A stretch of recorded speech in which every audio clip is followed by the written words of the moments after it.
Now, after this film came out in theaters, do people still listen to this cover of this song from Tenacious D? Because I do. I actually think that's a pretty fun cover of the Britney Spears song.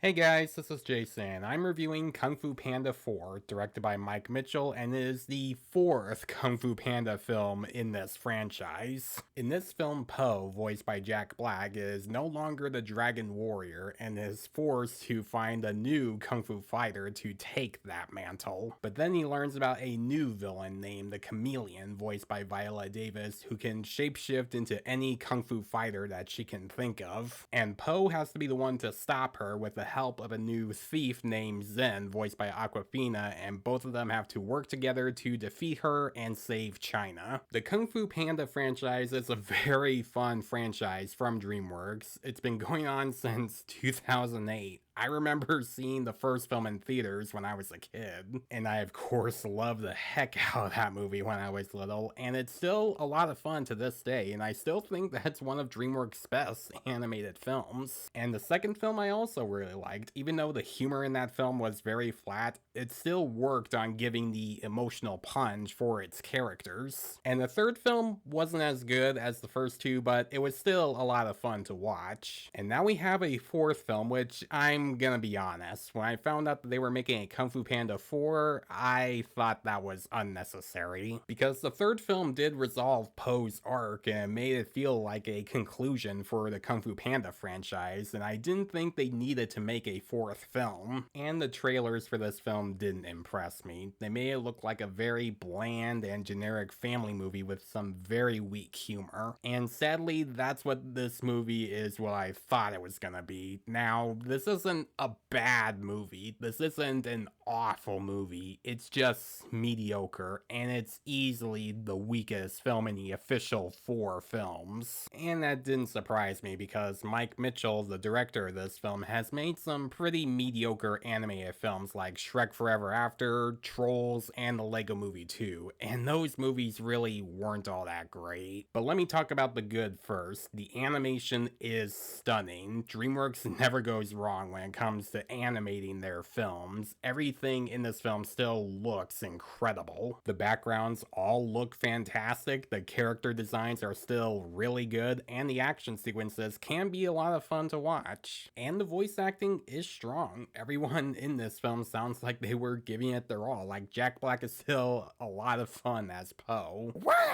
Get ready to feel the thunder! Skadoosh!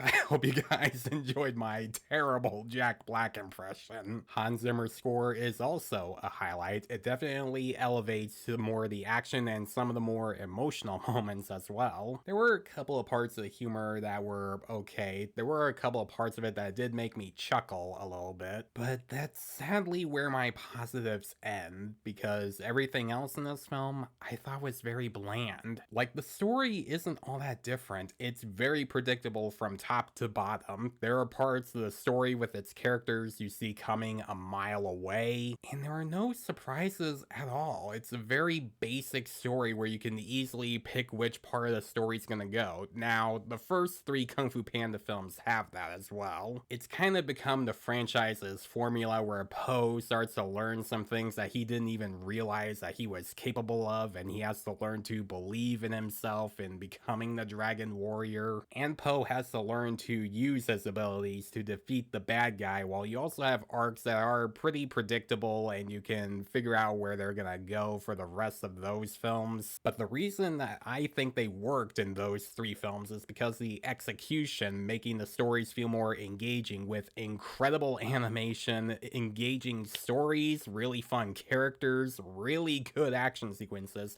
and fantastic villains. But the reason it doesn't work here is because the execution, with the characters being very boring, with Po just trying to accept the fact that he's not the Dragon Warrior anymore, and him trying to find a new Kung Fu fighter and have that person be the new Dragon Warrior, which, how predictable the story can be, I'm sure you can already figure out who that next Dragon Warrior is gonna be. This movie also has some subplots that really didn't need to be there, with comedy that falls flat every time we get to those subplots, and they feel feel like they're just there for filler. Like one subplot involving Poe's biological dad and his adopted dad going out there to go find Poe and save him because they don't think that he can handle himself. Despite the fact that he's dealt with this kind of stuff in the past 3 movies, and I didn't think that subplot needed to be there because it felt pointless. Most of the humor was also very bland. There really weren't a lot of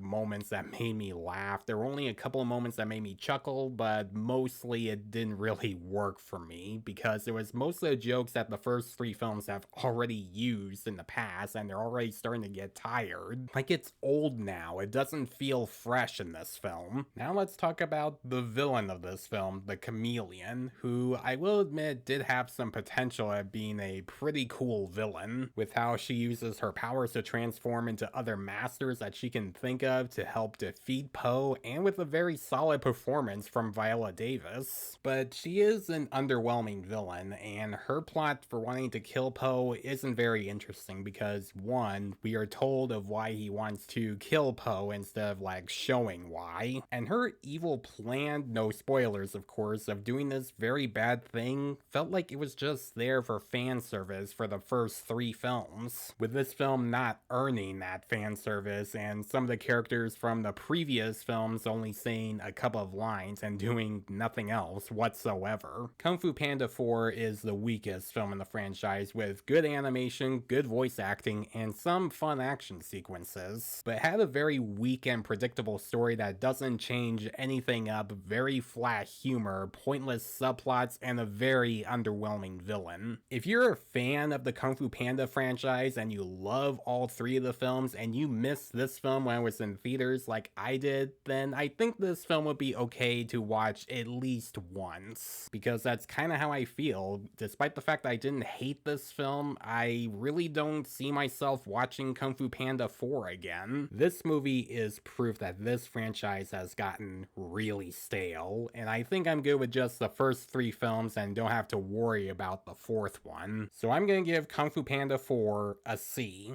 Skadoosh.